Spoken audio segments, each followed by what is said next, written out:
जो शासन को आगे बढ़ाए वो प्रशासन। क्लियर हुआ इतना?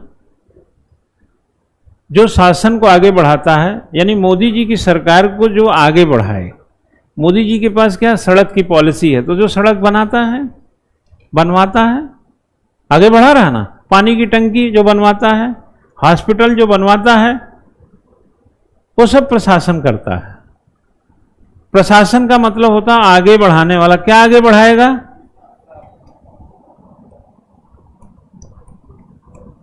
पॉलिसी, सड़क की पॉलिसी, पानी की पॉलिसी, है ना, हॉस्पिटल की पॉलिसी, विश्वविद्यालय बनाने की पॉलिसी, सब ये पॉलिसियां रहती हैं सरकार के पास। ठीक, अभी मानसून सत्र चल रहा है, बहुत सारी पॉलिसी पे लोग साइन करते रहेंगे, मेज थपथपाते, बाद में प्रशासन इसको आगे बढ़ाए। जैसे मोटर व्हीकल एक्ट आया 2019 में, अभी संशोधन हुआ ना, कुछ हुआ ना, तो पुलिस वाले अब उस ढंग से आगे बढ़ाएंगे उसको। अब चलान हेलमेट पर 1000 का काटेंगे, पहले 100 का काटते थे, वैसे ही बढ़ाएंगे आगे। मोदी जी तो वहां पास करेंगे। यानी सरकार क्या करती, शासन के पास क्या होती है? नीति होती है। तो नीति को आगे बढ़ाया जाने का काम कौन करता है? प्रशासन। इसलिए यहां का डीएम भी क्या करेगा? जो योगी जी की नीति होगी उसको आगे बढ़ाता है। इलाहाबाद का डीएम, प्रयागराज का। ठीक है, तो प्रशासन का काम है आगे बढ़ाना। इतना समझ गए? अब प्रशासन, शासन जो है हमेशा चाहता है कि लोग उसको अच्छी नजरों से देखें। जैसे आप पढ़ते हैं, आप सोचते हैं कि लोग आपको सम्मान की दृष्टि से देखें, आपको अच्छी नजरों से देखें, है ना। तो उसके दिमाग में रहता है कि लोग उसको अच्छा, जैसे मोदी जी, योगी जी और कोई भी शासन है, वो सोचते हैं कि लोग उनको सराहें, अच्छा बोलें। तो उसके लिए उनको क्या करना पड़ेगा? जैसे कहते हैं ना कि आपको अच्छा बनना पड़ेगा, तो इसको बोलते हैं गुड गवर्नेंस। प्रशासन जितना अच्छा काम करेगा, शासन उतना अच्छी होती जाएगी, क्योंकि उसी के मार्फत काम होता है। तो शासन क्या हो जाएगा? Good governance. इसको हिंदी में हम लोग बोलते हैं सुशासन।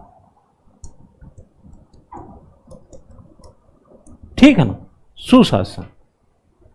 तो यहां हुआ शासन, यहां हुआ प्रशासन, यहां आया सुशासन। अगर सुशासन बना रहेगा, है ना, सुशासन अगर बना रहेगा, तो सरकार को बार बार जनता मौका देती रहती है। इसलिए उनको सुशासन चाहिए। शासन, सरकार जो करे या ना करे शासन है। लट्ठर चलवाए तो शासन, हाथ पैर तोड़े तो शासन। हमने क्या बोला? जो करे या ना करे शासन है, तो कुछ भी करे। मणिपुर में वहां का मुख्यमंत्री जो भी कर रहा है, क्या कर रहा है? शासन है। कुकी और मैतेई आपस में लड़ जाएं, कोई घटना हो जाए, वर्ग संघर्ष हो गया, हत्या हो गई, बलवा हो गया, बवाल हो गया, जल गया, फिर भी शासन है कि नहीं? शासन ही है वो। लेकिन वो क्या गुड गवर्नेंस है? नहीं। डेमोक्रेटिक गवर्नेंस में डिमांड है गुड गवर्नेंस की। सेपरेटिस्ट नहीं, वर्ग संघर्ष नहीं, बेरोजगारी नहीं, महंगाई नहीं, हल्ला गुल्ला नहीं, बलवा नहीं, मलबा नहीं, शोर नहीं।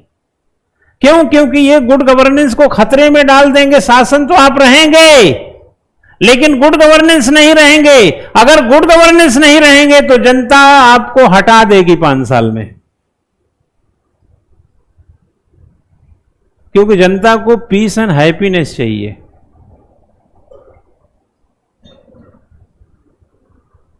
Piece and happiness, that is a good governance. ये कनाडियन मॉडल है। कनाडा में कहा जाता है कि जनता अगर खुशहाली में है और शांति में है तो ये गुड गवर्नेंस है। क्या आप मुझे बता सकते हैं कि मिजोरम, मणिपुर के लोग खुश और शांत हैं? तो गुड गवर्नेंस नहीं हो सकता है।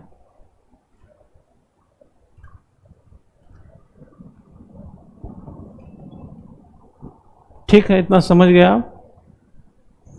इसके बाद आएगा ई शासन। डिजिटलीकरण के इस दौर में, वैसे तो ई शासन का जो क्रांति एक प्रकार से देखा जाए आंदोलन, वो 2006 से आपको देखने को मिलता है, लेकिन इसका जो आधार तय हुआ था वो उदारीकरण से बन गया था।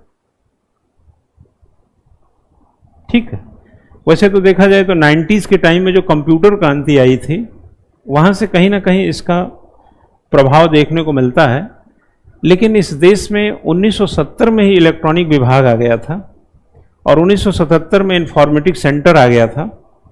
तब से ई गवर्नेंस की हिस्ट्री थोड़ी सी झलकने लगती है, लेकिन 90s के टाइम में उदारीकरण जब 24 जुलाई 1991 को आया, तब से इसके रास्ते खुले और 2006 आते आते इसका एक आंदोलन चल पड़ा। आफ्टर ऑल इस ई गवर्नेंस आंदोलन बोलते हैं जिसको, और आज डिजिटलीकरण हालत ये है कि 10 रुपये के गोलगप्पे भी खाते हैं तो आप पैसा फोन पे करते हैं। रेलवे का टिकट हो, कहीं पे देनदारी हो, लेनदारी हो, पैसा ट्रांसफ़र करना हो, मार्कशीट हो, रिजल्ट हो, कुछ भी हो, XYZ आप सोच सकते हैं, खाता बही हो, कुछ भी हो, ई हेल्थ की बात, ई कोर्ट कचहरी, जितना भी आप सोचते हैं, ये सभी चीज़ें इस मोड में चली गई।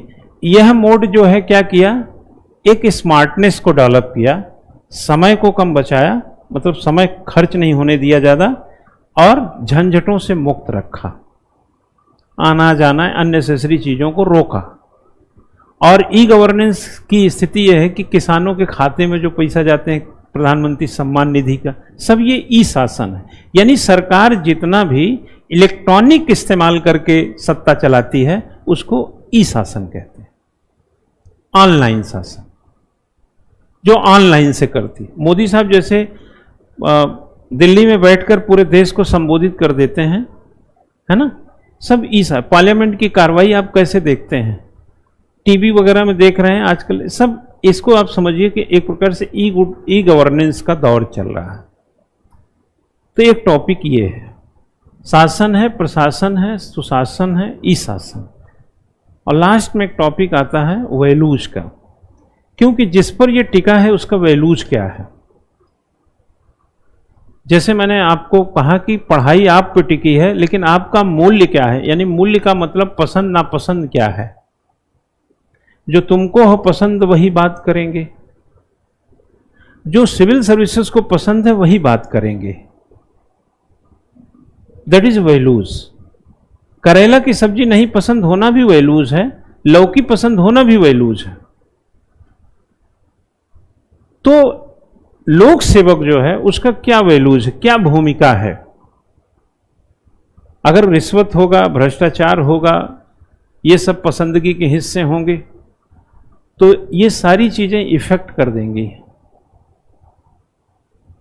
जाति प्रमाण पत्र बनाने गए, पटवारी पैसा मांग रहा है, कहीं गए कुछ, मतलब गवर्नेंस में अगर कहीं लूपहोल है अगर है, तो इनके पहले वैल्यूज को भी तो इनको ठीक करना होगा, जो सिविल सर्विसेज के वैल्यूज हैं।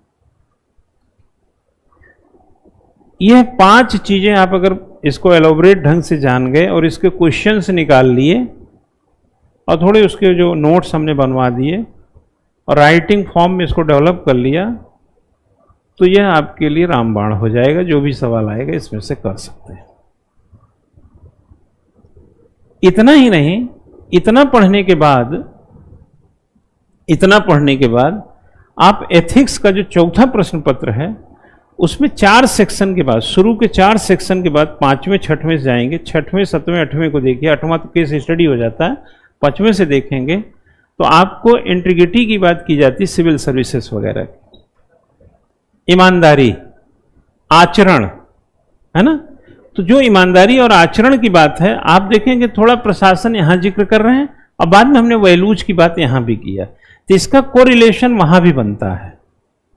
यानी इसको पढ़ के थोड़े हद तक एथिक्स को भी आप मॉडिफाई कर लेंगे काफी हद तक। तो यह 2 पेपरों में थोड़ा दखल रखता है। टॉपिक छोटा लिखने में है, लेकिन इसकी जो कंसेप्चुअल बिहेवियर है वो काफी व्यापक इसलिए है क्योंकि यह कहीं ना कहीं निबंध में छुएगा, एथिक्स में छूता है। और आपको क्या लगता है, अगर आपने ये जान लिया तो आप सोशल जस्टिस से इसको कोरिलेट नहीं कर सकते।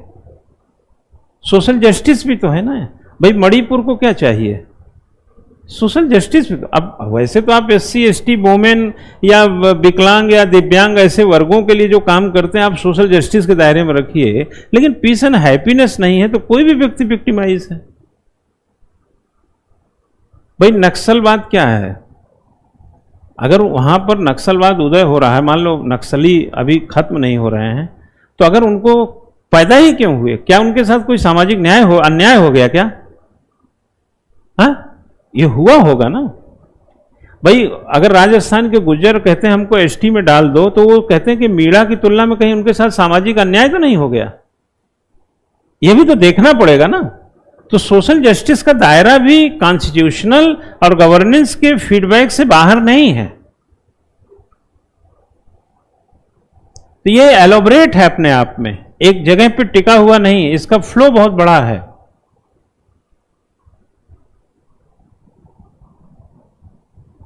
ठीक है।